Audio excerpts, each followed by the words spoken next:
Israel বিরোধী যত শক্তি রয়েছে তাদের সম্মিলিত প্রচেষ্টায় প্রতিদিনই ক্ষয়ক্ষতির খবর আসছে দখলদার রাষ্ট্রটি থেকে। যুদ্ধের শুরুর কয়েকটি দিন গাজায় একপেশে আগ্রাসন চালায় জাহানবাদী সেনারা।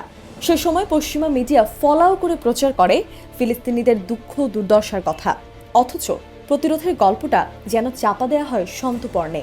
এজন্যই হয়তো দীর্ঘদিন সামনে আসেনি হামাস, ইসলামিক জিহাদ, হুথি ও লেবাননের হিজবুল্লাহর সামর্থ্যের উপাত্ত। তবে দীর্ঘ সময়ের জন্য সত্য চাপা দেয়া কঠিন, তাই আরব সাগরের তীরে নানা গণমাধ্যমে উঠে আসে বাস্তব চিত্র, যেমন লেবানন ভিত্তিক সংবাদ মাধ্যম আল মায়াদিন। গণমাধ্যমটিতে প্রতিনিয়ত উঠে আসছে প্রতিরোধের দৃষ্টান্ত। তাই গাজায় আগ্রাসন শুরু করে আসলে যে বিপাকে পড়েছে ইসরায়েল, তা আজ কারো অজানা নয়। হর হামেশাই আইডিএফ সেনাদের কান্নার চিত্র আজ প্রতিটি ডিভাইসে ডিভাইসে। এখন জন্ম সনদ দিয়ে খোলো বিকাশ স্টুডেন্ট অ্যাকাউন্ট। নিজের বিকাশ নিজে কর।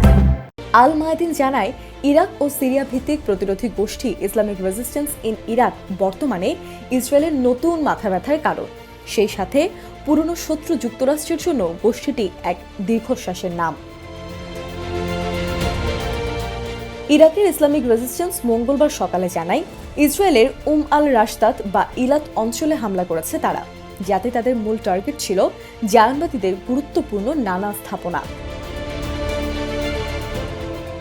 বিবৃতিতে ইরাকি প্রতিরোধ আরও নিশ্চিত করে কোনো রক্তের নেশায় নয়, বরং গাজা উপত্যকায় দখলদার ইসরায়েলের গণহত্যার প্রতিক্রিয়ায় এই অভিযানটি পরিচালনা করে তারা। সেই সাথে এটি ছিল গাজার প্রতি ইরাকি সমর্থনের এক অনন্য প্রমাণ। ইরাকের পাশে আছে ইয়েমেনও। ইসরায়েলের ঘাঁটিতে দেশটির সশস্ত্র বাহিনীর আঘাতে বিপর্যস্ত জাহানবাদীরা।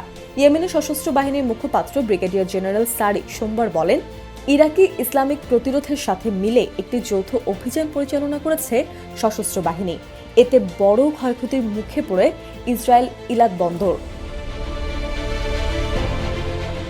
সারি আরও জানান, বেশ কয়েকটি শক্তিশালী ড্রোনের মাধ্যমে অভিযানটি পরিচালনা করেন তারা, যার বেশিরভাগই সফলভাবে লক্ষ্যবস্তুতে আঘাত হানে এবং বয়ে আনে বড় বিপর্যয়। পরবর্তীতে আরও একটি বিবৃতি দেয় ইরাকের ইসলামিক রেজিস্ট্যান্স। এতে তারা জানায় ফিলিস্তিনিদের প্রতি তাদের প্রতিশ্রুতির কথা। বিবৃতিতে বলা হয়, গাজা উপত্যকায় আগ্রাসন বন্ধ না হওয়া এবং ইসরায়েলি অবরোধ প্রত্যাহার না হওয়া পর্যন্ত ফিলিস্তিনি জনগণের সমর্থনে ইরাকি ইসলামিক প্রতিরোধের অভিযান অব্যাহত থাকবে এবং দিনে দিনে তা হবে আরও বেগবান।